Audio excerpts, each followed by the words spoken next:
पटना की वह बड़ी जेल जो बाहर से शांत पर अंदर से झन्नुम का नजारा। यहां रात सूरज डूबने से नहीं बल्कि इंसानियत के डूबने से शुरू होती थी।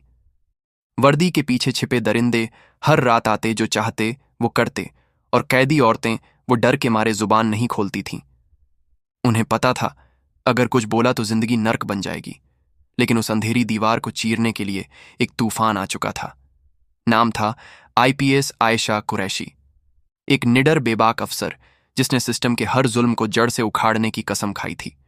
उसने कहा कि अब यह सब बर्दाश्त नहीं होगा।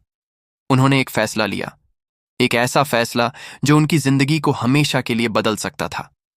आयशा ने अपनी आईपीएस की वर्दी उतारी और एक बेबस कैदी का भेष धारण किया।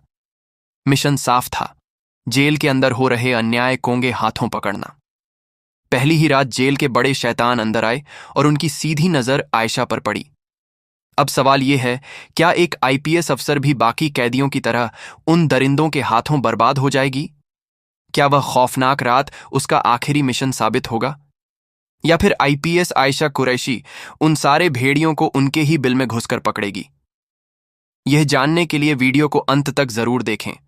दोस्तों, बिहार का एक शहर पटना, जो बाहर से जितना अच्छा दिखता है, अंदर से उतना ही अंधेरों और भयानक सच्चाइयों से भरा हुआ है। कहा जाता है कि यह शहर कभी नहीं सोता। इसी शहर में एक निडर और सख्त मिजाज police officer IPS Ayesha Qureshi तैनात थी। आयशा बाहर से शांत और सुलझी हुई नजर आती थी, लेकिन अंदर से वह फौलाद की तरह सख्त इंसाफ के लिए बेरहम और उसूलों पर कायम खातून थी। पटना के बड़े से बड़े मुजरिम का हाल यह था कि उनका नाम सुनते ही थरथराने लगते।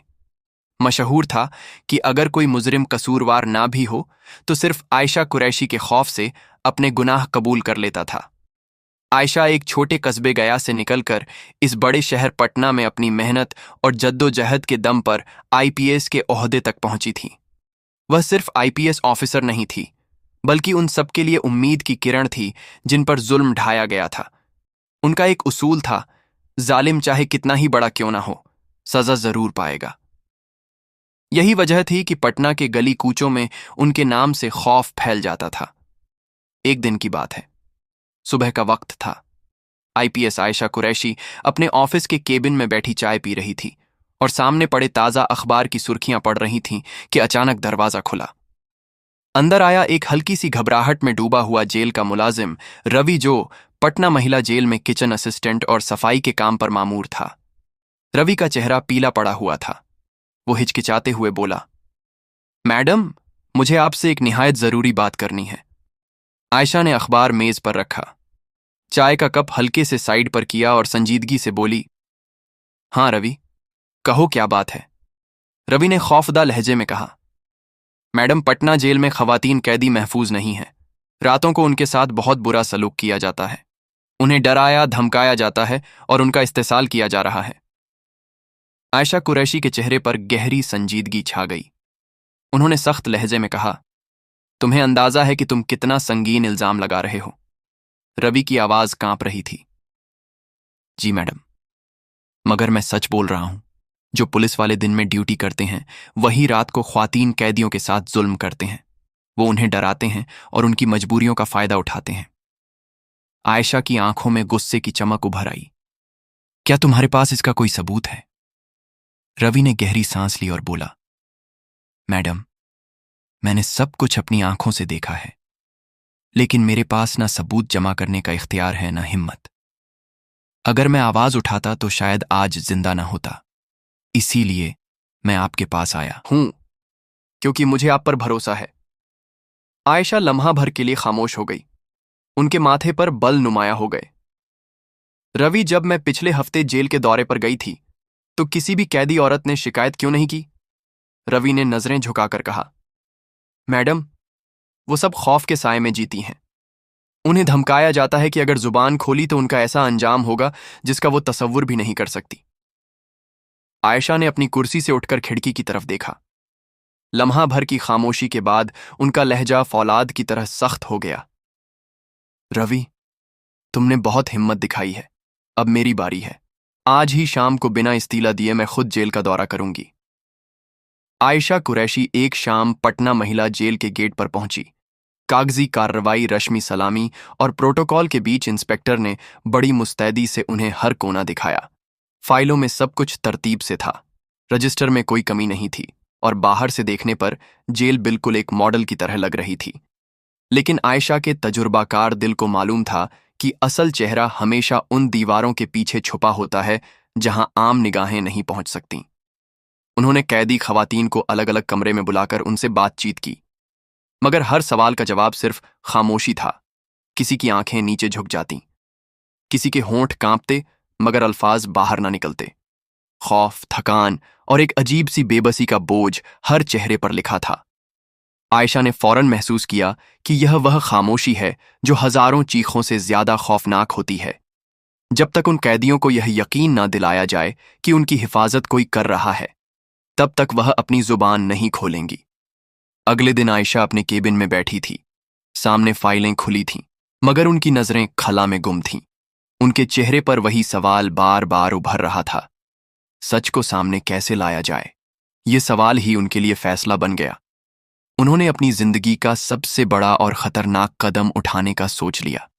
वह जानती थी कि अब वक्त आ गया है पर्दा हटाने का, चाहे इसके लिए अपनी जान को दांव पर क्यों न लगाना पड़े।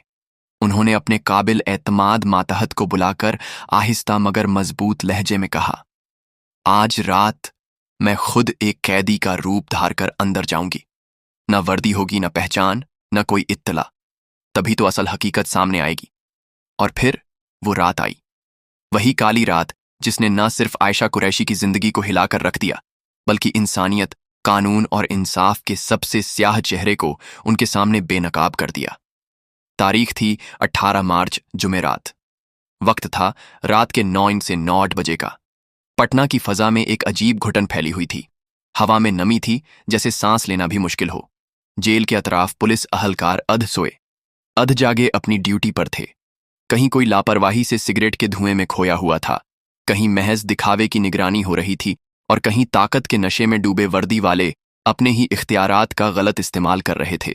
इन्हीं हालात में आयशा ने एक ऐसा कदम उठाया जिसके लिए फौलाद का दिल चाहिए। उन्होंने आम कैदियों के कपड़े पहने, चेहरे पर घूंघटनुमा दुपट्टा डाल लिया और एक फर्जी पहचान के साथ पटना महिला जेल के अंदर कदम रख दिया। ये मिशन उनके लिए बिल्कुल अंधेरे में अकेले चलने जैसा था। न सरकारी हिफाजत, न पहचान, न शिनाख्ती कार्ड, सिर्फ एक अज़्म था और यह ईमान कि अगर सच सामने न आया तो इंसाफ मर जाएगा। रात के 10:30 बजे वह जेल के उस हिस्से में पहुंची जहां ख्वातीन कैदियों को अलग अलग कमरों में रखा जाता था। वहां की फजा आम दुनिया से बिल्कुल अलग थी। दीवारों पर नमी के धब्बे, बदबू से भरी हवा, कैदियों की दबी दबी सिसकियां और बीच बीच में गालियों और लाठियों की आवाज़ें। आयशा ने जो मंजर देखे वह किसी भी मजबूत इंसान का दिल दहला देने के लिए काफी थे। कुछ पुलिस वाले कैदी खवातीन को जबरदस्ती नचवा रहे थे। कोई उनके जिस्मों पर हाथ फेर रहा था, कोई बेहुदा मजाक कर रहा था। कुछ औरतें बेबस होकर खामोशी सह रही थीं। कुछ की चीखें दबा दी गई थीं और कुछ के चेहरों पर वो अज़ियत लिखी थी जो अल्फाज से बयान नहीं हो सकती। आयशा के दिल की धड़कनें तेज हो गईं। वह जानती थी यह जेल सिर्फ एक कैद खाना नहीं, बल्कि एक अंधी नगरी है जहां ताकत कानून पर भारी है। लेकिन वह भी तैयार होकर आई थी। उनके कपड़ों के अंदर एक छोटा सा खुफिया कैमरा लगा था जो हर मंजर रिकॉर्ड कर रहा था। कॉलर के नीचे छुपा माइक्रोफोन हर आवाज बाहर एक खुफिया टीम को पहुंचा रहा था। आयशा कुरैशी अकेली नहीं थी, उनकी हिम्मत के साथ एक सच की पूरी टीम खड़ी थी। जैसे ही आयशा कुरैशी जेल के अंदर कैदियों के बीच पहुंची, एक पुलिस वाला तेज कदमों से उसकी तरफ बढ़ा। उसकी आंखों में शक और लबों पर तनुखुर था। उसने घूरते हुए कहा, अरे तुम कौन हो? तुम्हें पहले कभी यहां नहीं देखा। तुम्हारा नाम क्या है? आयशा ने एक गहरी सांस ली, जैसे अपने गुस्से और सच्चाई को काबू में रख रही हो, और नरम लहजे में जवाब दिया, साहब, मैं आज ही यहां लाई गई हूं, सभी कैदियों के साथ शिफ्ट में।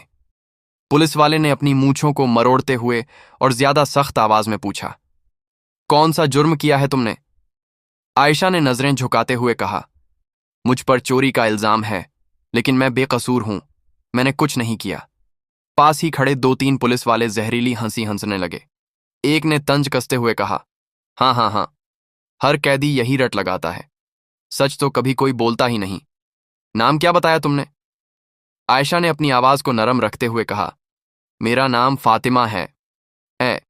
एक पुलिस वाला अहंकार भरते हुए बोला, वाह रे, नाम भी बिल्कुल अजीब है। अच्छा, अब ज्यादा बातें ना करो, हमारे पांव दबाओ वरना अंजाम अच्छा नहीं होगा। आयशा ने उसकी आंखों में आंखें डालकर पुरसुकून मगर फौलादी लहजे में कहा, साहब, मैं यहां अपनी सजा भुगतने आई हूं, आपकी खिदमत के लिए नहीं। जब तक इल्जाम साबित नहीं होता मैं महज एक मुश्तबा हूं, गुलाम नहीं। यह जुमला सुनते ही माहौल में तनाव फैल गया। एक पुलिस अफसर का खून खौल उठा।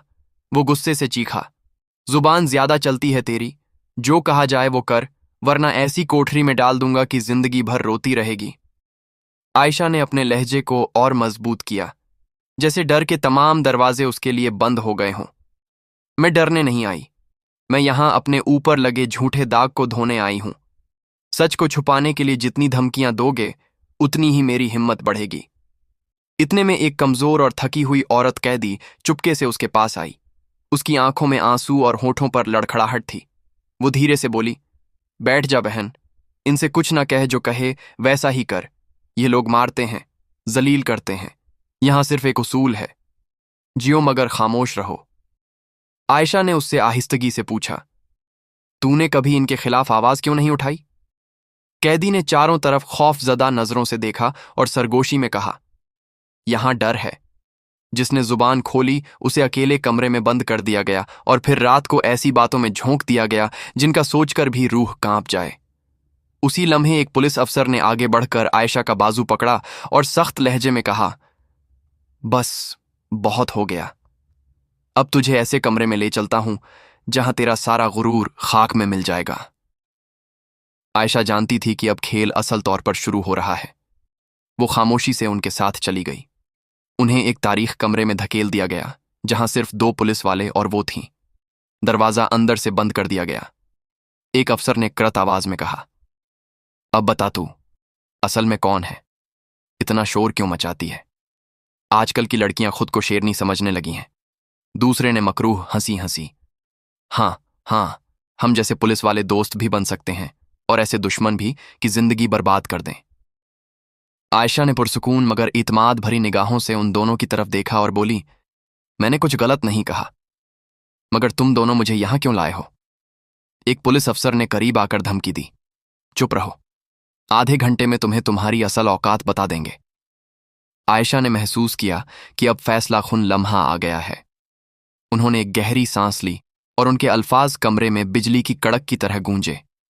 सुन लो, मेरा नाम फातिमा नहीं है, मैं आईपीएस आयशा कुरैशी हूं और तुम दोनों जो कुछ कर रहे हो हर लम्हा रिकॉर्ड हो रहा है। बाहर पूरी टीम मेरी हर हरकत देख रही है। ये सुनते ही दोनों पुलिस वाले सख्त में आ गए। उनके चेहरे पर हवाइयां उड़ गईं। अभी जो गुरूर उनकी आवाज में था वह लम्हे भर में खौफ में बदल गया। आयशा कुरैशी का चेहरा सख्त और गंभीर था। उनकी आंखों में वह अज़्म झलक रहा था जिसे हिलाना आसान नहीं था। उन्होंने अचानक अपनी असली पहचान जाहिर कर दी। सवाल यह था, आयशा ने अपनी शिनाख्त इतनी जल्दी क्यों खोल दी? असल में वह जानती थी कि सामने खड़े यह दोनों पुलिस अहलकार अभी महज 2 माह पहले ही इस जेल में तैनात हुए हैं। अभी उनकी रूह पूरी तरह काला दाग नहीं बनी थी। अभी उनमें थोड़ी बहुत इंसानियत बाकी थी, मगर वह भी इस करप्ट निजदाम के शिकंजे में आकर धीरे धीरे अंदर से गलने लगे थे। आयशा ने उन्हें सीधी नजरों से देखा और धीरे मगर वजनी आवाज में सवाल किया, तुम दोनों का क्या नाम है? एक ने नजरें झुकाकर हिचकिचाते हुए कहा, मनोज। दूसरे ने भारी सांस लेते हुए बोला, मेरा नाम रमेश है। आयशा ने लम्हा भर तवक्कुफ किया, फिर संजीदा लहजे में पूछा, क्या तुम जानते हो तुम इस वक्त किससे बात कर रहे हो? दोनों दरोगा एक दूसरे को देखने लगे और एक साथ बोले, नहीं, और हमें इससे कोई फर्क भी नहीं पड़ता। यहां हर कोई झुकता है, तुम भी झुकोगी। बस थोड़ी देर में साहब आ रहे हैं, फिर तुम्हारी सारी अकड़ निकल जाएगी। इस जेल में कोई अफवाह नहीं है, सबको सीधा कर दिया जाता है। आयशा का चेहरा अब फौलाद बन चुका था, लेकिन उनकी आंखों में एक ऐसी रोशनी थी जो उनके अंदर के एतमाद को जाहिर कर रही थी। वो पूरी ताकत के साथ बोली, सुनो, मैं मामूली औरत नहीं हूं, मैं पटना शहर की आईपीएस हूं, आयशा कुरैशी, और ये बात मैंने तुम्हें इसीलिए बताई है क्योंकि अब तुम्हें मेरे साथ चलना होगा। ये मेरा जाति मिशन नहीं है, यह इंसानियत का मिशन है। मनोज और रमेश दोनों सख्त में आ गए। एक ने झुंझुलाहट में कहा, तो आईपीएस है तो क्या हुआ, हम भी तो पुलिस वाले हैं, हम कोई आम लोग नहीं। दूसरा हंसी उड़ाकर बोला, हाँ हाँ हाँ, अरे देख मनोज, ये तो बड़ी फिल्मी बातें कर रही है। अगर फिल्मों में होती तो अभी तक बड़ी हीरोइन बन चुकी होती। लेकिन आयशा कुरैशी जानती थी कि यह वक्त हंसने या डरने का नहीं है। उन्होंने अपनी आवाज को और बुलंद किया, लहजे में फौलाद भर लिया और कहा, बस तुम दोनों भूल रहे हो कि तुम किसके सामने खड़े हो। यह मेरा आखिरी इंतबाह है। अपनी हद में रहो, वरना याद रखो नौकरी तो खो ही दोगे। लेकिन इस जेल में इन्हीं औरतों के साथ खड़े मिले होंगे जिन्हें तुमने सताया है, और वो दिन तुम्हारा सबसे बुरा दिन होगा। ये अल्फाज बिजली की कड़क की तरह कमरे में गूंजे। दोनों दरोगा के चेहरे पर पहली बार खौफ के आसार नजर आए। उनके कदम डगमगाने लगे, सांसें भारी हो गईं। उन्हें एहसास हो गया कि सामने खड़ी यह औरत कोई कमजोर कैदी नहीं, बल्कि वह ताकत है जिसे दबाना नामुमकिन है। आयशा ने पूरे एतमाद के साथ अपनी जेब से एक शिनाख्ती पास निकाला। पास पर उनका नाम, ओहदा और पूरी सर्विस की तफसीलात दर्ज थी। जैसे ही मनोज और रमेश ने वह देखा, वह फौरन घुटने टेक कर उनके कदमों में गिर गए। दोनों एक साथ बोले, मैडम, हमें माफ कर दीजिए, हमने आपको पहचाना नहीं, हमसे भारी गलती हो गई। ऐसी शख्सियत हमने अपनी जिंदगी में कभी नहीं देखी। आयशा ने एक गहरी सांस ली और धीरे से कहा, मैं तुम्हें माफ कर सकती हूं, मगर एक शर्त पर तुम्हें सच का साथ देना होगा। अगर तुम मेरा साथ दोगे तो तुम बच सकते हो, वरना तुम भी इन्हीं दरिंदों की सफ में खड़े हो जाओगे जिन्हें मैं कभी नहीं छोड़ूंगी। मनोज और रमेश फौरन सर झुकाकर बोले, जी मैडम, हम आपके साथ हैं, आप जो कहेंगी हम वही करेंगे। आयशा ने उन दोनों की आंखों में झांका, जैसे परख रही हो कि यह झूठ तो नहीं बोल रहे। फिर धीरे से कहा, तो फिर सच बताओ, हर रात जब यह जेल अंधेरे में डूब जाती है, दरवाजे बंद हो जाते हैं, तो इन बेबस औरतों के साथ क्या होता है? कमरे में एक लम्हे को खामोशी छा गई। फिर दोनों ने भारी दिल से वह राज खोलना शुरू किया जिसने पूरे निजाम का भयानक चेहरा बेनकाब कर देना था। मनोज और रमेश एक दूसरे को देखते हुए चंद लम्हे खामोश खड़े रहे। उनके चेहरों पर खौफ और पसीने की मिलीजुली लकीरें उभर रही थीं। फिर जैसे बंद लबों से झड़ टपका हो, उन्होंने एक एक करके वह सब कुछ उगल दिया जो आयशा ने सुनने की तवक्को भी नहीं की थी। रात के अंधेरे में किस तरह औरतों को उनकी कोठरियों से निकाला जाता है, किस तरह वर्दी पहनने वाले ही मुहाफिज नहीं बल्कि दरिंदे बन जाते हैं, किस तरह जिस्मानी और जहनी इस्तेहसाल के वह मंजर होते हैं जिन्हें बयान करते हुए भी रूह कांप उठे, और किस तरह यह सब आला अफसरों की मिली भगत से छुपाया जाता है। फाइलों में झूठी रिपोर्टें भरकर सब कुछ दबा दिया जाता है। आयशा कुरैशी का चेहरा गुस्से से सुर्ख हो गया। उनकी आंखों में वह आग भड़कने लगी जिससे बड़े बड़े जुर्म पेशा कांप जाते थे। अब उन्हें यकीन हो गया कि शामू जेल का किचन असिस्टेंट ने जो बताया था वह कोई अफवाह नहीं बल्कि नंगी सच्चाई है। उन्होंने जेब से एक छोटा सा वीडियो कैमरा और माइक निकाला और दोनों दरोगाओं की तरफ बढ़ाते हुए फलादी लहजे में कहा, यह अपने पास रखो, आज से हर पल हर लम्हा रिकॉर्ड होगा। जो कुछ भी यह अंधेर नगरी में होता है वह सब दुनिया के सामने लाना है। मनोज और रमेश हिचकिचाए, उनके हाथ लरज गए, लेकिन आयशा ने उनकी आंखों में झांक कर एतमाद भरा, डरने की जरूरत नहीं, तुम दोनों नए हो, तुम्हारा दामन अभी साफ है। अगर आज तुम सच का साथ दोगे तो कल तुम्हारा जमीर तुम्हें सलाम करेगा। दोनों ने हैरानी से पूछा, मैडम, आपने हमें इतनी बारीकी से कैसे पहचाना? आयशा हल्की मुस्कुराहट के साथ बोली, जब भी मैं किसी मिशन पर आती हूं, दुश्मन के साथ साथ अपने साथ साथियों की भी पूरी खबर रखती हूं। तुम्हारे नाम, पहचान, यहां तक कि तुम्हारे घर वालों तक की तफसील मेरे पास है। अब मनोज और रमेश पूरी तरह आयशा के साथ थे। वो कैमरा और माइक लेकर जेल के उन स्याह हिस्सों में पहुंचे जहां रात डूबते ही इंसानियत को नोचा जाता था। उन्होंने सब कुछ कैद कर लिया। कैदी औरतों की दबी चीखें, दरिंदा सिफत वर्दी वालों की हंसी, उनके बेहुदा मुकालमे और वो जुल्म जो बरसों से छुपा हुआ था। सुबह होने से पहले आयशा खामोशी के साथ जेल से बाहर निकल आई। किसी को कानो कान खबर ना हुई। अगली सुबह हेडक्वार्टर के कॉन्फ्रेंस हॉल में जब उन्होंने वो वीडियो सबूत पेश किए तो पूरे महकमे में सन्नाटा छा गया। बड़े से बड़ा अफसर सख्त में आ गया। फौरन एक स्पेशल टीम बनी। रात के अंधेरे में जुल्म करने वाले वर्दीपश उसी दिन नंगे हाथों पकड़े गए। उनकी वर्दी उतरवा दी गई, नौकरियां खत्म कर दी गईं और दर्जनों मुकदमे दर्ज कर लिए गए। आयशा कुरैशी का यह कदम पूरे पटना पुलिस डिपार्टमेंट में गूंज उठा। वो एक मिसाल बन गई कि अगर इरादा पक्का हो तो सबसे ताकतवर निजाम को भी हिलाकर रख दिया जा सकता है। कैदी औरतें दौड़ती हुई आईं, उनके कदमों में गिर गईं, आंखों में आंसू और लबों पर शुक्रिया। मैडम, आपने हमें जहन्नुम से निकाला है। हम बरसों से चीखते रहे, कोई नहीं सुन रहा था, लेकिन आज हमें इंसाफ मिला। उसी लम्हे एक आला अफसर भी आगे बढ़ा। उसने आयशा के सामने झुककर कहा, मैडम, आपने वो कर दिखाया जो आज तक कोई नहीं कर सका। तो दोस्तों, अगर कहानी अच्छी लगी हो तो प्लीज हमारे चैनल स्टोरी ट्रुथ को सब्सक्राइब और वीडियो को एक लाइक जरूर करें। धन्यवाद।